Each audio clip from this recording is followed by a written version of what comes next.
So welcome to our latest Lancaster University Management School Masterclass in collaboration with NatWest.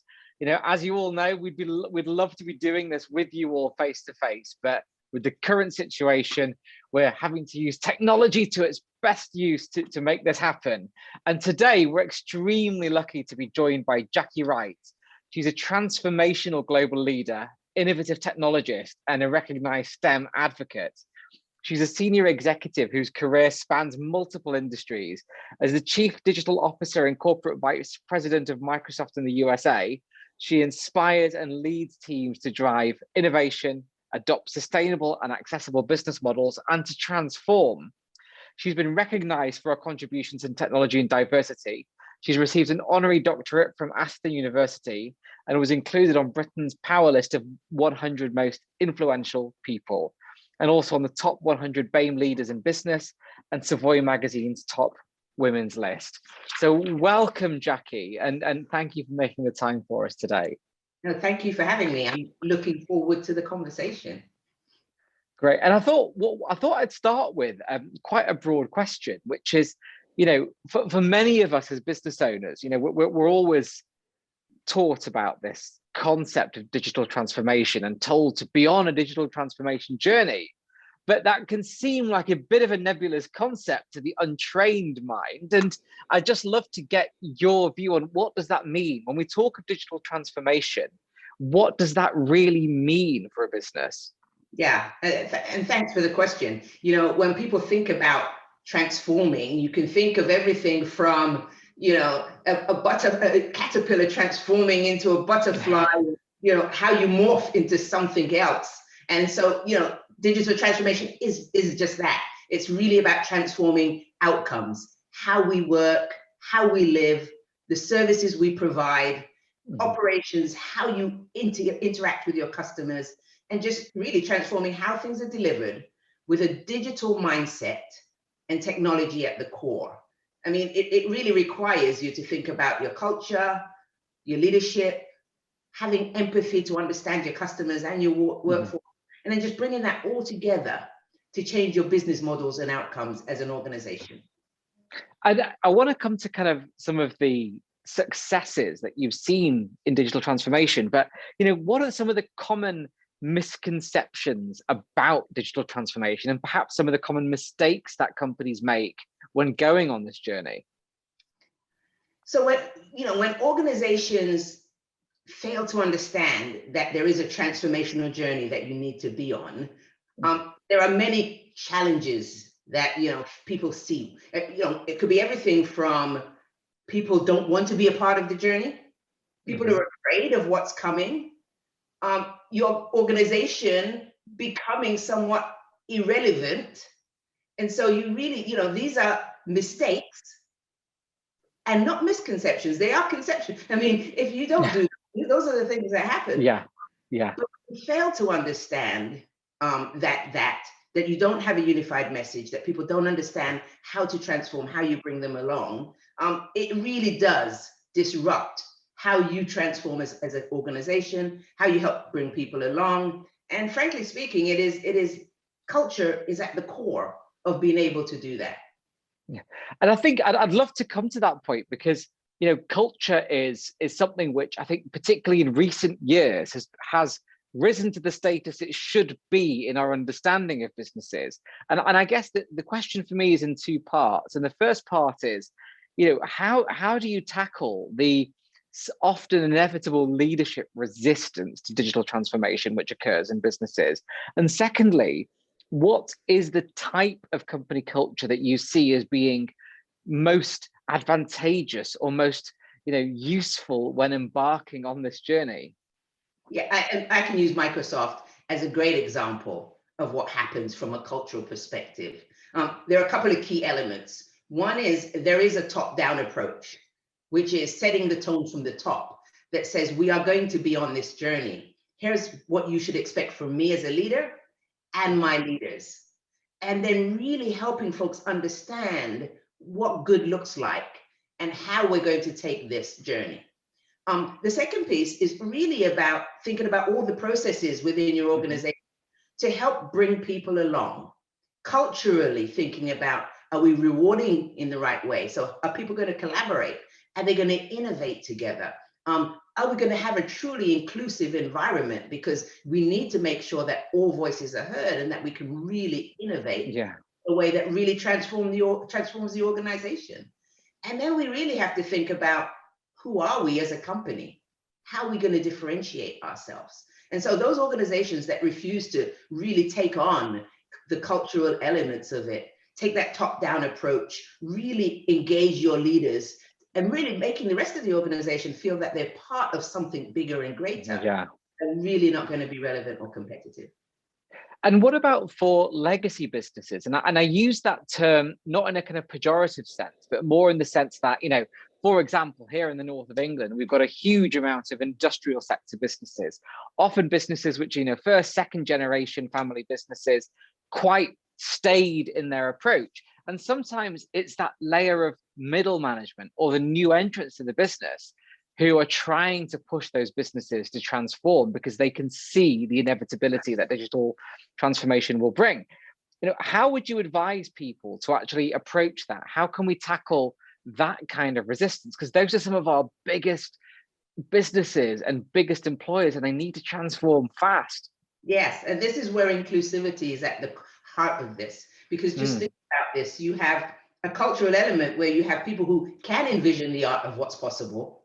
And then you have those who think, well, I've been successful all along, so why do I need to change? And so bringing those two together requires this curiosity and this learning journey that you have to bring people on. And so thinking about bringing in outside-in perspectives, telling stories about what other companies are doing, and then at the core, helping those people understand how they fit into the picture. Because at the end of the day, they're scared. They're not telling you they're scared. They're thinking, well, I've been rewarded for my success here, and now it's going to be different. I need to learn about this, where before, you know, this is a scary thought. And so this notion of bringing together those digital natives who really can help those who are thinking about, wait a second, I don't think this is good, you know, and really create a storyline to help them understand how they fit into the picture. That is really critical. Wow. And what does success look like? And I know that might sound like an odd question, but, you know, through your career, you know, whether it's been at Microsoft or when you were seconded out with HMRC, there's been so many businesses where, you know, the start and finish of that digital transformation journey actually creates, you know, perhaps a whole new business ready to grow into the new era, or resolves many challenges that they were facing. You know, I'd love to get some examples from you on businesses or projects that have been successful and the kind of impact that made. So let's take the example of HMRC as an example.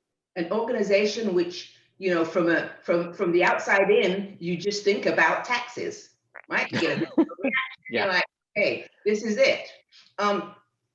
Changing the paradigm about what HMRC is truly about is the beginning, which says, not only are we collecting, but we're collecting to provide public service. Here are the types of things you should expect from us. We're going to interact with you differently so that you feel, while, you know, taxes is a necessary evil, you're going to feel different about how we interact with you.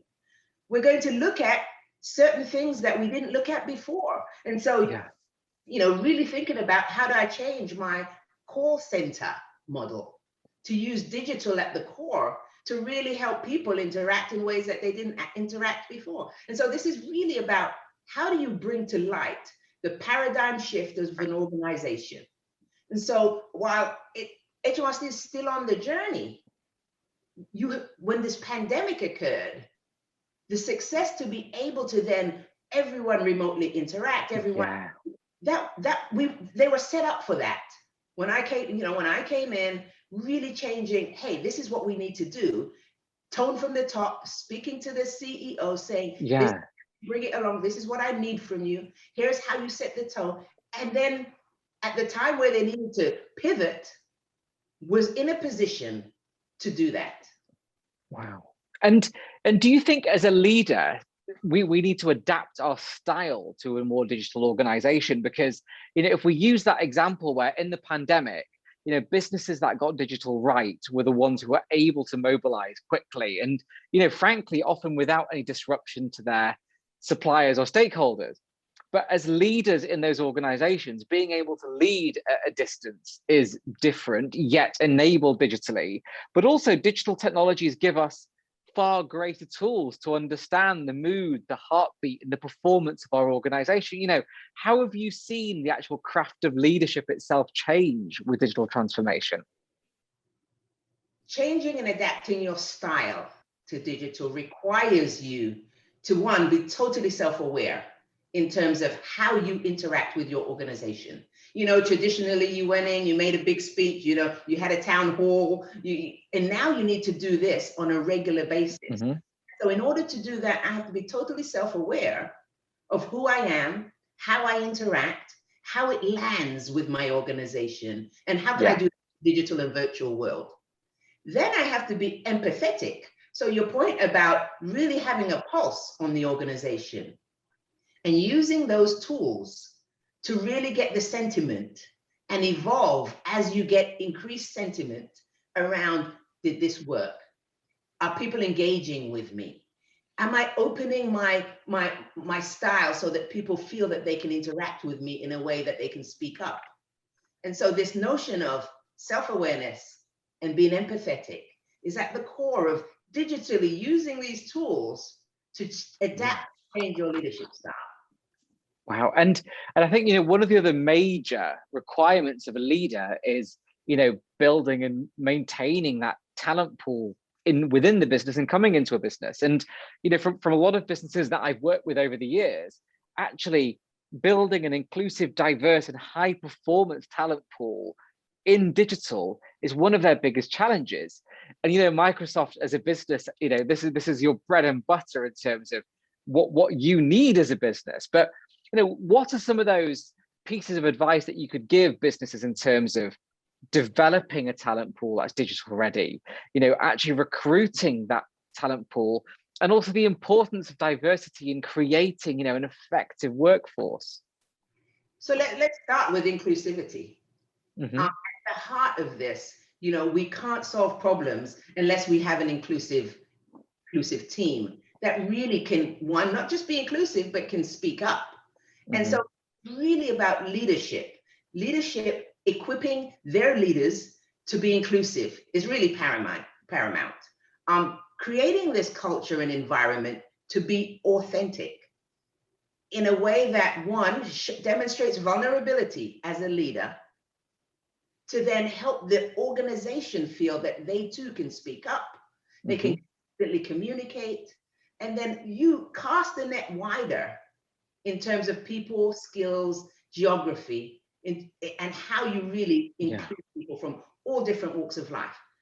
The final piece around that is really, as you think about inclusivity, people want a purpose. People want to be tied to a mission that's greater than their own. They want their values to align to the values of the organization. And so whether it be digital or not, this notion of a purposeful mission where people feel their values align with the company's and the organization's values is at the heart of attracting talent, at the heart of people every day feeling good about what they do. And when you think about Microsoft's mission and purpose to help everyone on the planet to achieve more, creating those stories around how Microsoft is able to do that, to make that emotional connection to the mission, and then have people say, these are my values, I fit into this, and I can see how I can have a societal impact. Those are the things that really transform an organization. Wow. And how did you build your own approach?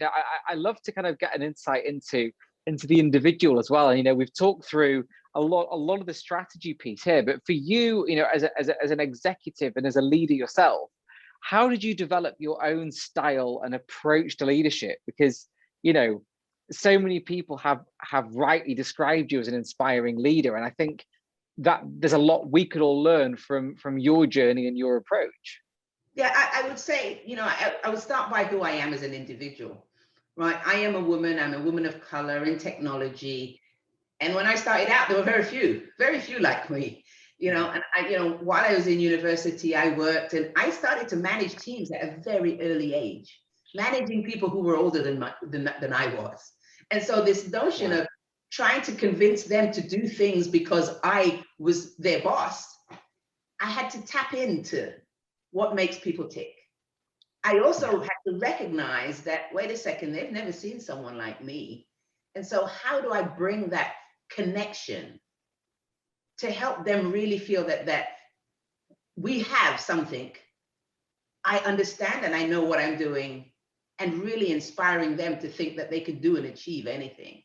And this evolves over time. So I haven't been totally successful, in all of my endeavors. But as I learn, I've learned to adapt, see what works and what doesn't work. I've also had to learn a few key things, right? Assuming Mhm. positive intent and really not taking things personally. Because again, as I think about myself, I was an introvert. I still am pretty much introvert, acting as an extrovert. I have a heightened awareness for what it's like to want to get your voice in a conversation. And so Yeah. recognizing that as part of the team, understanding who's the extrovert, who's the introvert, making sure all voices are heard. Those things come from my personal views and how I felt along my journey. And so this notion of being empathetic and really understanding what it's like to be an individual, many different ways, and how you include them, and that for me has been how I've been able to adapt, along with being curious. I want to solve the world's problems.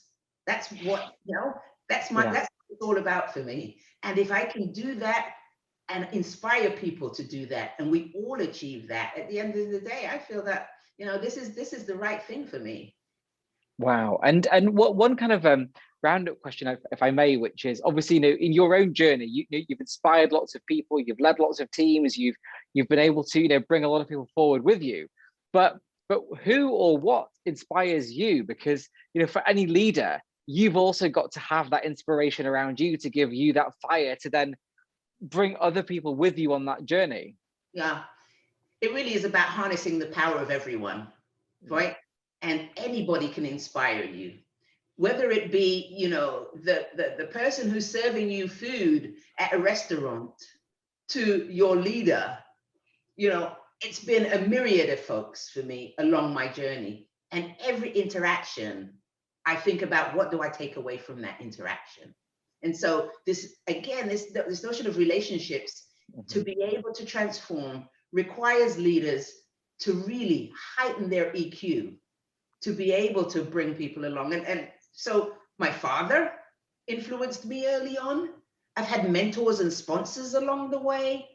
I've had people who, my personal board of directors are folks who, even my children, who will say, hey, mom, you're not being who you are today. What's wrong? Yeah. Recognizing that, right? Tapping into who you are has really been at the heart of me transforming who I am as an individual and a leader. Wow. No, Jacky, it's been such an inspiration speaking with you today.